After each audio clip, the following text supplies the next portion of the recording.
thanks very much for joining the show. It's going to be great. We've got a full panel this week, including Joe, wealth founder and chairman of Prosperity. Joe, how are you? Very good, thank you. Thanks for having me join today. Welcome back. We did one before, I think, the neighbourhood. I hope we're going to get time, by the way, at the end of everything to talk about other projects that are going on. People have asked. Udell, how are you? Not too bad, thank you, Chris. Thanks for having us along. You're looking really smart. And Pete, sitting down there in Southampton, I believe you went and watched the football this week. That must have been a highlight England for the week. Italy, and I have to say it was a really enjoyable event. And so, what's happening in the newspaper? What's happening on the ground, Pete? Let's give you a little update. So, what we've noticed is and I've voiced this on some of our property chats and what have you. The uptick in interest has been fantastic. There's an awful lot in the pipeline now that we're working on, including with Prosperity. We've got some very strong interests. It isn't just Birmingham; it's also London. We're getting a lot of interest from. So there seems to be a bit of a divide. Interestingly, Manchester's not coming out quite so well at the moment, and I think Birmingham, looking at the stats that I just got through on a report from Savills, they're indicating that the in expected house price rises are going to be 19.2% between 2023 and 2027, against a UK average of 8.9%. And for some of you that know, I use a piece of software called Nimbus extensively, and Birmingham is coming out really well. Now, I think part of the reason for that is it's just slightly behind the curve, just slightly. And so the limited amount of really good stock is going to be the driver for the prices, in my opinion, as well. Not just the capital values, but the rent values. You know, they're very, very strong rents in Birmingham at the moment. And again, one of the known and trusted sources states that it always used to be there are around 10 people chasing each property to rent. It's now 25. There's 25 people chasing every single rental property. Now, yesterday, they came out and gave us the wonderful news that we're going to have 600,000 additional people in this country this year. And that's a combination of legal migrants, which includes all of your students, etc., which is fine. You know, we expect that, and that supports the industry with the universities, etc. But just a simple question based on common sense: where the hell are we going to put them all? The fact is, we're going to struggle. So there isn't the surplus capacity of dwellings out there for these people. And another very interesting statistic. It was stated that the government had used the percentage of 21% being the amount of people that came into this country that would stay in the country when they'd finished their education. They've had to revise it. It's nearer 40%. Yes. So when you've got 380,000 students coming into the country, which is what's coming in this year, in amongst the natural progression, doctors and nurses, they change from they come in from Nigeria, and we send people out to Australia, New Zealand. That's all quite normal. But we got 40% of 380,000 people that are all going to want houses continuously, just from the 1 year's migration. So, you know, your property is assured. It's not going to go away. My favourite sayings are, they only build land once. We haven't got lots of developable land. And the other favourite saying is, there's only one thing you've got to do to make money in property, and that's be in it. And that's the truth of it. If you take any 10-year moving average, it always delivers, and it will continue to deliver. So that's my little state of the nation. But we are getting strong interest. Thanks, Pete. Already got a question in, and please do send them in as you're going along. But I think the questions come in, rents at peak, tandem mortgage rates, possibly downward trend in the future. And I think Pete has just answered that in what he just said.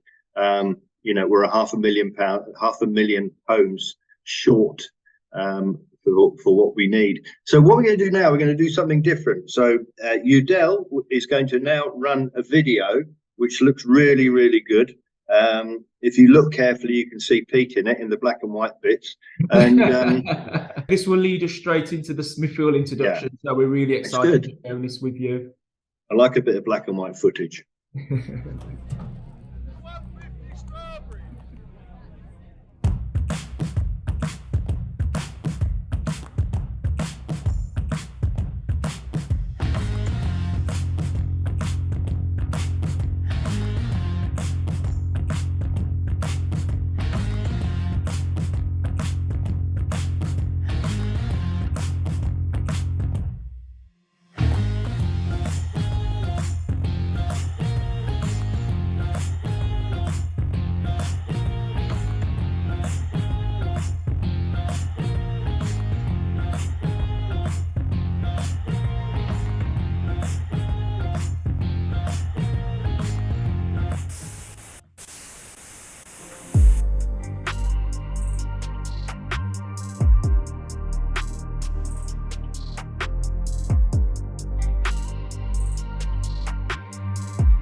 Fantastic. So that's Yeah. leading into our Smithfield introduction. Joe, second time on the show, and wow, what a fantastic relationship we have with your company. But the question I want to ask you, is this Smithfield, all the projects you've been involved with and built, is this the crown, would you say? Is this the one you're most proud of? Yeah, without a doubt. This is a different level, I think, from the whole journey of assembling the site, which actually started out as 9 individual landowners that we assembled over 6 years, and then the planning was run, which was a very technical challenge politically, and with the Lend Lease involvement, and we had to agree who was doing what and how that all fitted together with the city. So collaboration with the city, they're keen to get Smithfield kicked off. It's part of their 5-year plan. It really is the new centre of Birmingham, which we'll cover off later. But for us, for the location, I'm obviously very biased, but I challenge anyone to sort of have a site of this magnitude of in sort of in this location. It really is the centre of Birmingham, the new centre of Birmingham. And it's another level up from our current developments, specification wise, as you'll know from the completed units that we've done along the way. They're a high specification, but this is another level really with the kind of living spaces, communal spaces. So it's really it's a BTR offering for all intents and purposes. So if you look at Pete's reference in relation to just the sheer limited number of units that are coming to the market. Yes, there's a lot of cranes in Birmingham, but a lot of that's infrastructure. A lot of that is some governmental stuff, HS2 obviously, and commercial. So there's a lot of new office space being built to house, the London migrants that are coming and moving their head offices and staff to Birmingham. But from a residential offering, the residential element is currently 80% sort of BTR. So they're the big institutions that are investing in Birmingham, and the model there is very much, high rents. It's a premium product, but there are amenities. So this will be one of the strongest amenity offerings in the city. So we're really proud of it, and looking forward to getting to the ground next year. Well, Pete and I have been looking forward to this for probably about 2 months, if not longer, whilst you went through all the red tape. I know you had a launch in Birmingham as well, which was very successful. Udell, let's get on to the first slide. Thank you. Yeah, fantastic. So thank you very much, Chris. So we'll kick off. So today's short agenda, obviously, we're going to give you a bit of an introduction on Prosperity, our developments nationwide, because we're a UK developer. We're going to go and touch base on Smithfield, the master plan, and Smithfield Lofts. Again, really exciting products to kind of get everyone informed of how it's going to look and what we're going to do as our position in Birmingham. Prosperity, the payment plan. Now, this is the most important thing, being able to offer such a product in such a location with the USPs of what we've got to offer. So, this is something to really take note of. We're going to talk a little bit about Birmingham and the figures as well, and then we'll have a look at the forecast and projection that Pete's obviously mentioned earlier on, and then we'll go through a few Q&As at the end to kind of bring everybody up to date with what they need. Can I just cut in just for a second there, Udell? Kaprenka and I both went up to Birmingham and were given a grand tour of everything, not just the Smithfield site, but everything, so that we had a much better understanding of Birmingham. And this is an absolutely wonderful site in a really great strategic location. And there was a little confusion that came out when we got quite excited, Joe, myself, and Udell and Kaprenka. We thought, right, we can go with this because the planning had been given tacit approval. In other words, Joe had been given the nod that it was going to get the permission. Now, when it first went forward, there was somebody who will remain nameless that decided that they would say that we were attempting to sell something without planning permission. That was never the case. There was a reserved matter to do with the social content that needed. It's quite funny, Pete, I'm telling you. and it frustrated the life out of all of us, but just to let you know that the work that Prosperity and Joe's done on this is exceptional. To put together a scheme of this magnitude in a central location, it is absolutely phenomenal. Now, we aren't going to get another scheme like this, and Joe can't get another scheme like this for some good long time, not in the centre of Birmingham. So the other schemes that Joe's done have sold really well, and this savings plan that Joe has created has been absolutely phenomenal. And John Sparks sold hugely well last year, and is reputedly going to jump back on this one again. Hopefully, this one. So, look, I just wanted to say that I am hugely excited about this scheme, and it's really well thought through. Definitely, and it's not just, we're not just creating a building, like you said, it's a neighbourhood, because there's various parts of what we're doing in this specific area that's going to be, really important to us going forward as well. So yes, of course, really, really exciting, Pete. So kicking off, Prosperity Group of Companies. Many of you have seen the Prosperity presentation before. Will have known that our setup and our structure of how we deal with our clients internationally. I've got a team of 40 people behind me in the office, and they work within different departments to make sure that Prosperity's offering is a full 360 approach. So we go from initial reservation with Prosperity Wealth through to the developer, where the clients will be doing their exchange of contracts, dealing directly with the developer who's on the ground building the site outright. Under Prosperity Wealth, we also have our own independent mortgage desk that again advises expats, foreign nationals and owner-occupiers buying into UK property with Prosperity. So we obviously manage the structures and how we do with the payment plans and making sure that we get them to where they need to be for deposits to access certain lending. And then last but not least, we've got our Lamont & Co., which is our rental management services at the end to make sure that these shiny new boxes, attract the right tenants that can afford the product, and we'll look after the products to go all the way through. Most recently, we've introduced a few new offerings to our bag. So you can see Prosperity Homes there. We've recently gone into building freehold housing. So we've just acquired a 300-acre housing plot in Norfolk that's been going through construction and has been doing very, very well over the last few years. So that's a really, really exciting kind of new offering for us. And Prosperity Vita, I'm still very new to Prosperity Vita.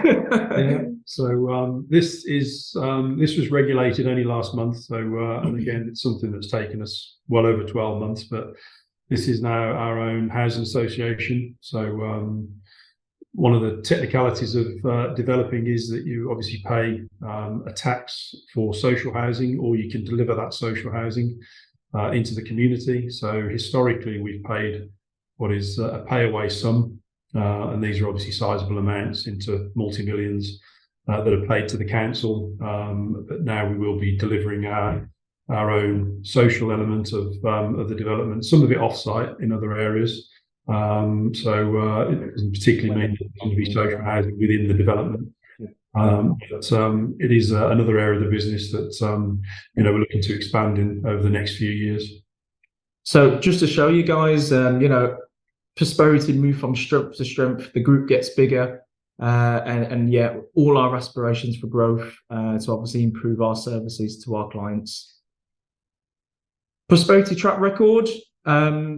Numbers are always moving. These numbers are due to jump up now. We've got the introduction of Smithfield and the various numbers and units that we've got coming in the pipeline, with all the other things that we've got coming in the next 6 to 8 months as well. So it's always super exciting to show people these figures of where we've come from and where we're going. So since 2007, this is our kind of performance to date.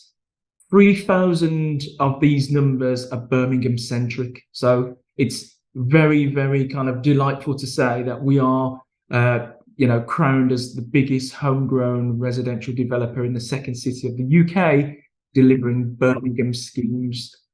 Guess what, guys? All with a payment plan. Our pinpoints, Aspirations for our developments. So again, we have 3 types of development that we often work to. First one, as you can see, we're PEG 26. We've gone as far as West Yorkshire and as southern as Southend-on-Sea. We have something called PDR conversion. Is often the suburban towns and market towns on the outskirts of the bigger cities. We also always look for the town centre living or city centre living to make sure that properties are always close to the local amenities and infrastructure, because this is the most important thing when you're looking to find tenants and tenancy rental growth.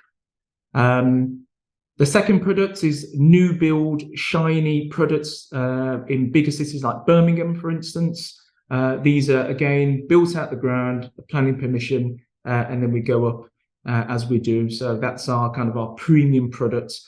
And then last but least, as I mentioned before, is our Prosperity Homes division. So we've got a pipeline of more homes to come in the future, but homes is one of the new kind of sectors that we've introduced to kind of diversify and help people, with their offerings and options, and as well as prosperity, giving something else to the market, being the only UK developer to offer freehold homes with a payment plan. So strength in numbers, guys. We're just moving forward as we do. Just to kind of give you a quick overview and a snapshot again of our construction pipeline and what we've got currently in construction. We've got 2 prime Birmingham sites there at the top, Parkview, JQ Rise. Many of the advisors within the Holborn network and clients have been involved with these 2 sites that are due for completion early next year. So really, really excited to kind of get those ones up and running and kind of active to the marketplace.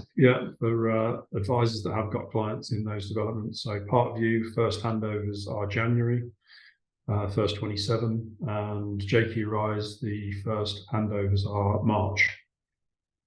Broadoak slightly later in the year. We're looking at July currently for the first houses. So then we have our developments at the bottom here. So these are a mixture of this one's a PDR conversion on the high street of Chesterfield. So Chesterfield, again, large market town in the East Midlands. We found a fantastic opportunity there where we could create more residential to keep up with the demand for people in that area. Home House was a new build in Nottingham. As we've worked with Holborn very much on the Nottingham area, because again, just a very popular growing city at the moment with a great economy that's moving forward. And Fargate House was an interesting one. This is in Sheffield, right on the high street, right outside the tram lines, giving people that, again, an opportunity to get a great rental and investment property right in the centre of Sheffield. So really exciting, guys. We've still got actually a couple more bits to jump on here. An update. I was going to say, Udell, we've got some Sailmaker buyers, obviously, and I just wanted. I noticed that we haven't got a picture on, but how's that one coming along? That's a PDR. Yeah. Well, I mean, these are. I mean, they're kind of generational. So, so it's the teams from Parkview and JQ. It's those teams that will be rolling into Smithfield and Kent Street next year. And then it's the same teams that are on St Mary's, Home House, Fargate. All of those are handing over currently. So we've done our first 9 handovers on Fargate. We've got our first 6 completing on Home House this week. St Mary's starts handovers in December. So again, 3 more schemes that are coming up to build complete or are build complete, handing over to clients, and then going into the second phase of the journey into the landlord-Lamont relationship.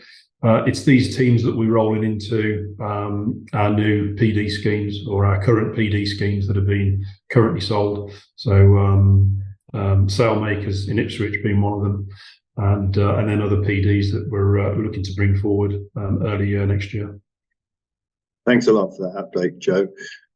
Yeah, fantastic stuff. So just moving into now the kind of the crown of the prosperity offering, to be honest. And obviously, it's very interesting where we've got a client audience that don't really know much about how prosperity structures and how it works, because it is very unique. And I always say to all the advisors and everyone that we speak to, please use this, because this is a great opportunity to help people access the buy-to-let investment market in growing cities.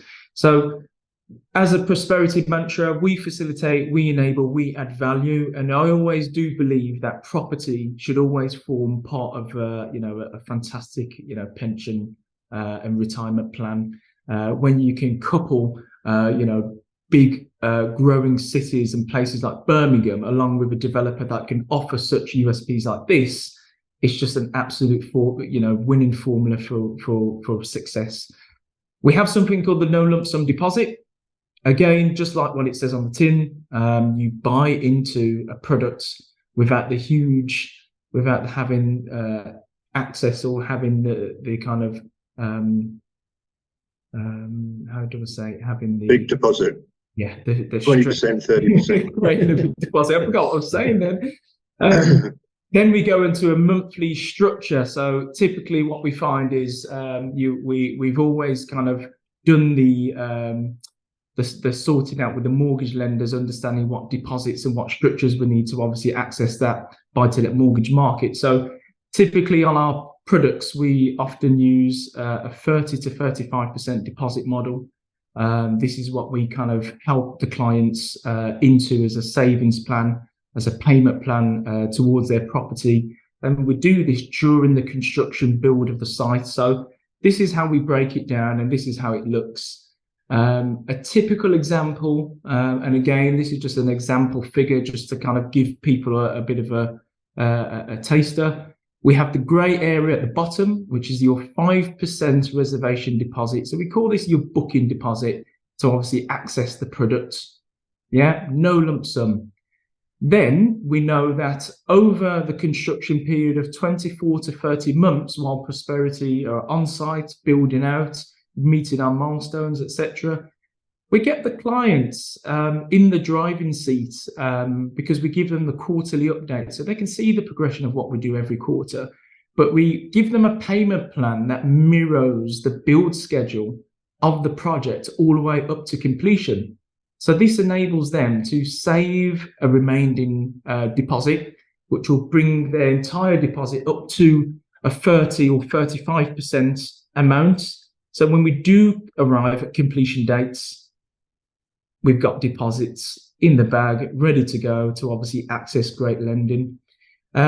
Again, yes, Chris, go for it. Right, a question has just come in just whilst you were speaking from Abdul. Thanks, Abdul. Are monthly deposits held in escrow in an interest-bearing account? Where all those 1800s, as on the screen, they go into a bank account. Where do they go? Are they safe? They go into a nominated bank account. So it's not an escrow account because they are released based on build. So they're build triggers and they're released with the QS sign-off. So in effect, as the senior funder draws down or releases funds, the solicitors then allow the client's deposits to substitute those payments and sit alongside those payments from the senior lender. Okay, great. That explains that. Thanks very much. Yep, no problem at all. So as I was saying, so once we arrive at completion, and then the mortgage balance, we will obviously start. We'll have our mortgage team that will start researching the market around about 4 or 5 months before completion to understand what we're working with in the market, doing all the fact finds and just making sure that we can find the best deals as possible for handover. This is very much low exposure, low commitment from the clients. And often enough, when we find in places like Birmingham that's growing at X amount of rates, we're helping clients basically put a minimal deposit level, but then to leverage up the investment price of the products, which is going to be growing over that payment term. So it's actually a fantastic way to kind of position yourself, knowing that there's going to be future growth in the investment, which is fantastic. So we've always found that, being a winning formula when it comes to obviously offering our developments across the board. A bit of an example structure of the Smithfield entry-level payment plan. So again, on The structures that we offer, we do one of these financial statements and breakdowns for every single price point and unit, just to kind of give our clients a full rundown of what's involved. So you've got your reservation deposit stage, your monthly payment stage. Then we start getting into the serious part when we start talking about mortgage applications and bits and pieces. Then we come into the rental at the end, and then you can see all the expenses and the net at the end. So to give people a really good idea, we can provide these upon application, upon the units of interest. So we're more than happy to kind of talk through with anyone who's interested to kind of get to understand the figures and just make sure that it all stacks up for them. Birmingham story so far. Again, some of the key reasons why a lot of people are referencing the golden decade in Birmingham, and it's due to this kind of decade that we're in. Birmingham's landmarks that have kind of come to table and have come out, out of Birmingham's upgrade has been absolutely phenomenal. And we're talking about multi-billion pounds worth of projects here.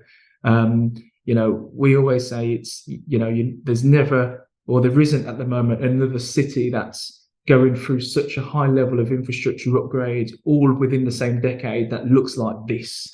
And it's just because, again, Birmingham has always had the historic past of being an industrialized city, now turning into a financial powerhouse, being the second biggest financial centre outside of London. But all of the things like the infrastructure, more spaces for businesses, we've attracted big brands and big names to Birmingham because of everything else that's going on, and it's all due to the play of what's happening here.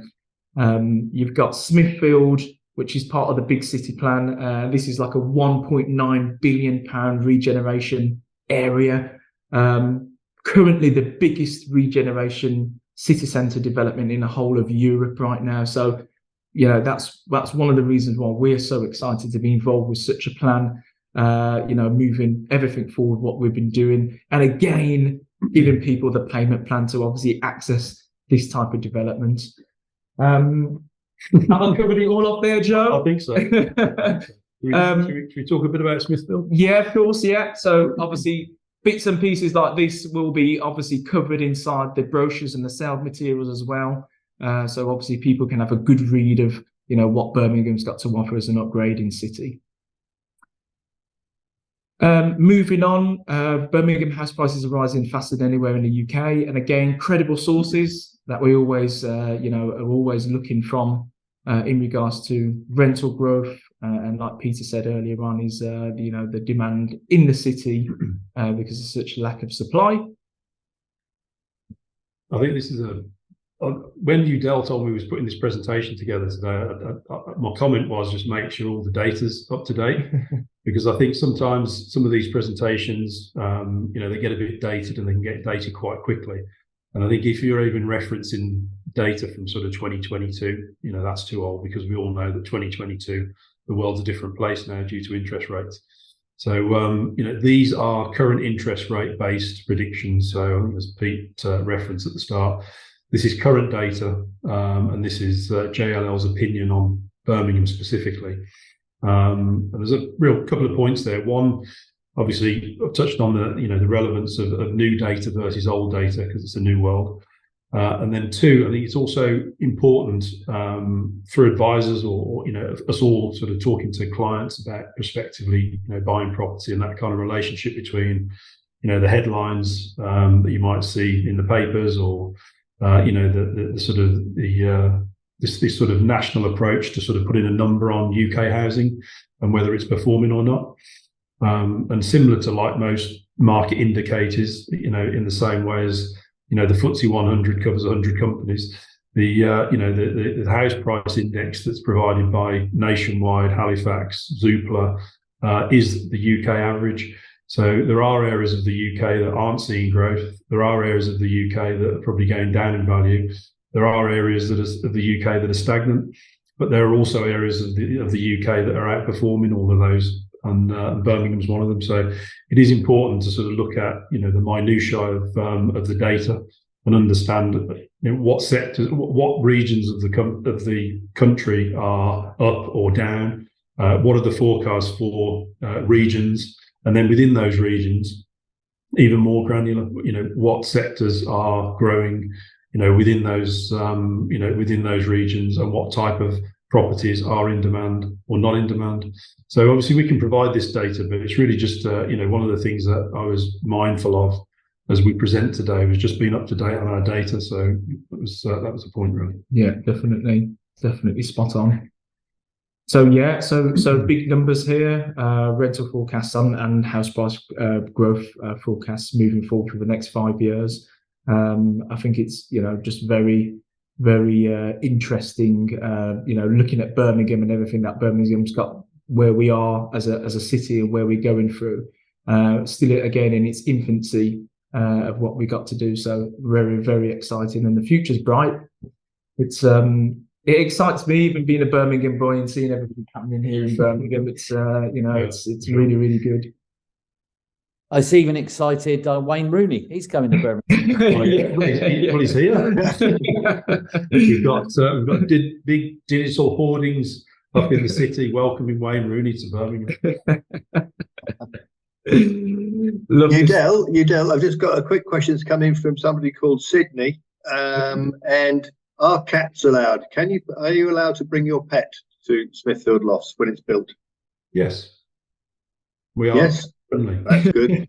That's the answer we wanted. Unusual question from a cat. When is the expected completion date? Sorry if you've already stated this. That's to Ian. Thanks, Ian. It's 2026. So we've got a lot of work to do between now and then, obviously. So having secured the consent, we're now going into detailed design, and following that, we'll be moving into building the team. As I say, a lot of it is an existing team and existing contractors, existing build methodology that we've used on similar towers in the city, and then we'll be looking to exit the current tenants that are on site. There's a multitude of tenants still using the kind of low-grade industrial units that are on the site. They're coming out from sort of the end of mid-December through to kind of March, April time, and then we'll be doing some demolition to start in earnest in September. Wow, fantastic stuff. Thank you. Yeah, no problem at all. So, introduction on Smithfield, guys. Again, this is what we've been waiting for. I'm going to get my expert opinion and advice from Joe now, as he's going to give us a bit of an overview. So, yeah, of course. Thank you. So, history in the making. Obviously, long time for us, long time coming. For the city also. That one that moves in on you. Yeah. The new centre of Birmingham. So, you can see those kind of current markers showing how close its proximity is. Part of the 5-year plan, part of the 5-point plan for Birmingham was to firstly bring employment, secondly to get it connected, and then thirdly it was about retention in the city, and that was both from the job creation and the students. So we're now nationally have got the highest retention rate in the UK of people that either come to Birmingham to study, to work part-time, that ultimately then make their long-term roots in the city. And then it was all about connection to not only the connection across the city, but connection to the wider UK HS2. So, obviously we were disappointed to find that, that the HS2 was now not going past Birmingham, because I think that's I think on a global stage, that's a shame for the UK, and certainly, as I say, on a sort of global investment stage, I think that's a good message. But we're obviously pleased that it does ultimately connect now London to Birmingham, and we by default then become kind of zone 6 from a travel time to London to Birmingham. And it really is, as I say, the centre. So the 5th part of the Waheed 5-point plan for the city was then what they called the Southern Gateway, which was to migrate the centre and migrate the residential element into Smithfield, which was obviously the old markets. So it's the largest landmass of undeveloped space in any European country, which is obviously due to kick off now based on the timelines that I gave you. Is that the one? Yeah. The one next to That one. it. I'll click on that one. So it culminates in 687 apartments, and that is down on where we started. Thus, where we had to do that slight amend at the death, where we allowed for a slightly different mix. So originally we were at 711, and then we had to slightly re-engineer it to bring in some larger units. So our application was fully compliant, but politically at the moment, and due to, I think, which is a positive, the amount of families that are looking to live in the city, the city council committee, rather than the city council, so the planning committee, wanted to see some larger units. So obviously we lost some critical numbers, as in headline numbers, but what we've gained is some 3-bedroom units. And I think if nothing else, that shows as an indicator, the city are now pushing for 3-bedroom and in some cases 4-bedroom accommodation because of the ultimate lack of family accommodation in the city. So the city's evolving and changing into not just a kind of a city for young professional workers that can be quite transient as they kind of stay in rented accommodation and then move out to the suburbs when they have families. We're finding that, and this is most likely the case across the UK, but certainly in Birmingham, we're seeing people that want to come to the city as a young person, and then as the families grow and as their need for space grow, they still want to stay in the city, primarily because it's changed from what it was, where I think you'd get your children out of the city at a certain point and go into sort of a suburban school, but now people want to live long term in the city. So that was one of the reasons why we made those changes to placate the committee on that basis. So we're at 687 units. The launch will be the tower, which is obviously on the far left side, and then we'll be moving forward into the shoulder, which is we're calling that Smithfield Works, and then the quadrant is a kind of a story for another day, really. There's circa 400 units in there, so there's a lot of BTR appetite for that. Although, as a developer, we would like to sort of see that brought forward as under the sales model, but we shall see. Prosperity as a business model is currently retaining around a third of each of our developments within the city. And that certainly shows our belief in the city. So both from a prosperity living, which is our kind of BTR offering, as well as our prosperity vita, which is our social housing offering. Our commitment to the locations where we develop and retaining that stock is showing that commitment. So a third of our product now doesn't come to market because that's retained in-house. As I say, I'm just going to jump in here because questions come in from Abdul. Any projects nearing completion by the end of this year or early next year? Yes. The answer is yes. Please get in touch with your wealth manager if, in fact, you were invited by a wealth manager. If you come from social, then you can get hold of me at chris.allen at Holborn. Ground level will have shops and cafes. There's another question. Ground level will have shops and cafes? Shops and cafes. So yeah, there's a whole host of amenity on the ground floor. So there's a lot of commercial space there and some of the amenity that comes, with the development. But yeah, there's a whole mixed bag of kind of artisan offerings, as you'd expect for that kind of hip and trendy location of Birmingham. Thank you. Thanks, Abdul, for the question, and please get in touch. Yeah, I'll move this along because I appreciate everyone's got a busy day. So, this is really just showing some of the connectability of the city, so the connectability of the site. So every apartment within the development will be within a maximum 3-minute walk to a metro connection point, which is a 9-minute connection to HS2, taking you not only to London, but taking you to the Birmingham International Airport. So you can fly from there, obviously, but the connection point to that international travel, as well as London, is circa minutes away ultimately. An area of leisure. So as I've mentioned numerous times, the new centre of Birmingham. So the the new centre as far as the Festival Square. So over the development of the city, where we used to have Centenary Square in Birmingham in front of the council house, that's got smaller and smaller over the years as Paradise has built new office developments.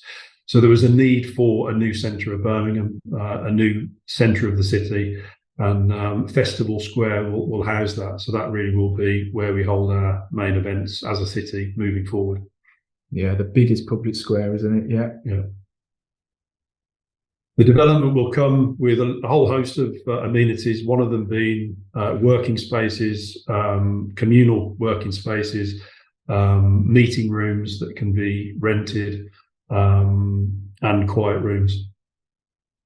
So a mixed-use development. We're doing the residential element, but Smithfield generally is a mixed-use scheme. So it will host residential, commercial, retail, leisure, and obviously then in the centre of it, the council's centre of Birmingham as the Festival Square. World-class destination. Obviously, that's what really Smithfield's all about. You know, it's got the history as, you know, the markets as a key part of Birmingham. It's a key part of our history. So as our opening video suggested, it's about putting Smithfield centre stage again. And then this is really just an overview of from an amenity perspective, because I think, you know, yes, you can sell the idea of Smithfield all day long. You know, as I say, I don't think there's anything quite like it in Europe at the moment. But as an individual investor looking to buy a unit there, you know, it comes not only with the typical standard of a prosperity development, but the communal areas, again, are another level above of what we've delivered historically. So a sky terrace, residence lounge, there's occasional dining kitchens. So these are dining rooms with kitchens in them, you know, lavishly set out that you can rent for dinner parties, obviously because you live in an apartment, but you can have sort of open spaces there to share with friends and eat with them. Co-working space, I've mentioned, fitness studio, gym, cinema space, and a lounge with obviously TVs. And then we've got then 24-hour concierge. So my vision for Smithfield, and having gone across the city, you know, there are different amenity levels in the BTR sector at the moment. So I spent a lot of time going across the city, both in Birmingham, Manchester, London, you know, investigating for myself, you know, what these offerings were, and very impressed with the overall offering. I think, you know, the BTR market is really performing well, and you know, great offerings, as you can tell from the uptake of these type of properties. But as much as some of them are amenity light, some of them may just have a communal lounge and maybe a gym. Some of them, if you go to Moda, for example, which is currently the flagship one in Birmingham, there's a roof, there's a running track on the roof to sort of, you know, private cinemas to, you know, sort of everything you can imagine in there. So the full sort of suite of offering similar to this. But what disappointed me on average was the sort of the reception that you got when you walked into these buildings. And I think the sort of, you know, the general atmosphere. I won't mention the provider, but I went into sort of one of the very high-end BTR offerings with a similar offering to this. And I hovered around for a while in reception, waiting for someone to engage with me. And eventually no one did. So I wandered up, and then I tried to find someone, and eventually was directed to three people that looked like scruffy students on their phones, sat behind a reception desk. And I asked about the development, and eventually then someone engaged and told me what the facilities were, and then took me up to one of the apartments to look at it. Smithfield will be different to that. Smithfield will be, you know, a 5-star hotel experience. So, you know, it's all about the reception. It's all about how we treat our clients as they enter the building. So if you imagine a high-end hotel, you know, that will be the experience that, you know, tenants receive as they enter the building. And that's not expensive. That's not something that's cost prohibitive. You know, we've designed a lot of the communal spaces and the amenity spaces effectively. We've taken a lot of advice from a lot of consultants on how to develop areas of the building to make them very cost effective. And you'll see on the numbers, the service charge is not a lot more than traditional service charge. We've got critical mass, which helps. So when you've got 300 apartments, you know, contributing to a concierge, So certain facilities that normally you can't afford to put into buildings because they're too cost prohibitive. In this case, it's not the case. So really, I think that's one of the other key markers. It's the experience that tenants will receive as they enter the building and how they're treated when they live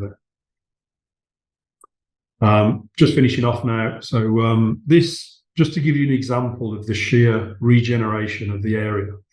So this is called a Z map, and this is based off wind tunnel testing.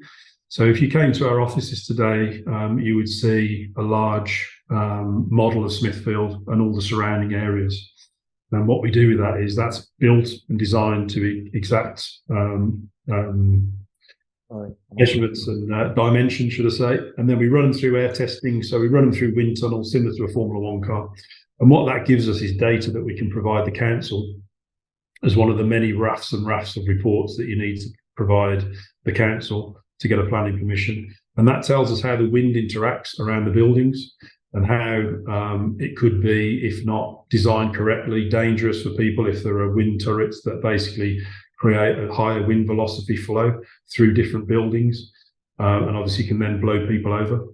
So that's what this is for. But what it also gives us, and what's more relevant for this presentation, is this currently is the amount of development in and around our development. So first in red, and then the blue is currently set for demolition. But anything on a Z map, and this is all public document, you can go on and check this out for yourself. Anything on a Z map is either permitted, it's got a planning ticket, or it's in the system for planning. So it doesn't arrive on the Z map unless it's one or the other. So something that's either consented or due to be constructed based on what the planners can currently see. And this next map shows you exactly what is in that system for either construction or currently consented. And that's the difference. And that's a 10-year plan from where we are today, starting in September next year, to where we're going to be in 10 years' time. Potentially 5 to 7 years' time, depending on the build rate. So there is nowhere else where there is that volume of infrastructure, that volume of regeneration. There's not just a CGI image, not just something that's been talked about, something that's real, something that's got planning permission, and something is going to be built. That's basically a lot of Lend-Lease development that, as I say, they're already underway. Site's cleared. They're in line to start on site around the same time as us. And then other developments. So some of it fits within the Smithfield red line, which is important. And then some of it's on the periphery. But that is basically as it stands at the moment. And then within that, I can already see areas that are still showing derelict buildings, which you can only imagine will follow forward. So that's just the difference of basically something that's consented and then something that's what it looks like now to what it will look like over the next 5 to 10 years. That's fascinating, Joe. I've never seen a Z map before. Really interesting. Everyone's asking the same question. Prices. Prices? Are you keeping that to the end or what? Well, I mean, they'll circulate all the prices availability. Yeah, of course. I mean, we pretty much sort of start off at early 200s. So I think we've got one beds at 219. We did sell units at our what we call the preview. Yeah. It was a preview evening. We were mindful of how it was couched on the basis that we were in that influx period between final negotiations with the council on what the planning consent would look like. So within that preview evening, we did sell the very early units were 199 as a headline price. There was only one of those. And then there was, but we've still got lots of availability. Obviously, this is kind of, the launch. And we've got 1 beds from 219 and 2 beds from 299,995. So under 300 for a 2-bed and just over 200 for a. And you mentioned 3 beds. Indication on that yet, or have you not got that far? We haven't got that far. They're actually in the quadrant. So what we'd done was, because we'd kind of got all the launch and the sales collateral ready for the tower. Any of the amends that we did, I ensured that they were in the very furthest phase away, because obviously then that wouldn't conflict with any of our marketing material that was created for this first phase. Just a quick question. You did touch on it, but I don't think you gave us a figure. Service charges per square foot, per square metre, any idea? Yeah, we were doing some work yesterday at around £3.50 per square foot. So that takes a sort of a one bed into sort of £1,300, £1,400, and then a two bed into sort of £1,600, £1,800, which is kind of around 10% more than, say, something like JQR. But then when you input the rents on top of that, this will outperform the kind of non-amenity developments in the city. Yeah. So it's a slightly higher cost point from a service charge perspective, but it's far outweighed by the additional premium in rentals. Okay, you've covered the price list, so thanks, Anonymous. We will get them out. Speak to your wealth manager, or if you haven't got a wealth manager and you come through social, then free to contact us directly. I think that's it. Thank you very much indeed.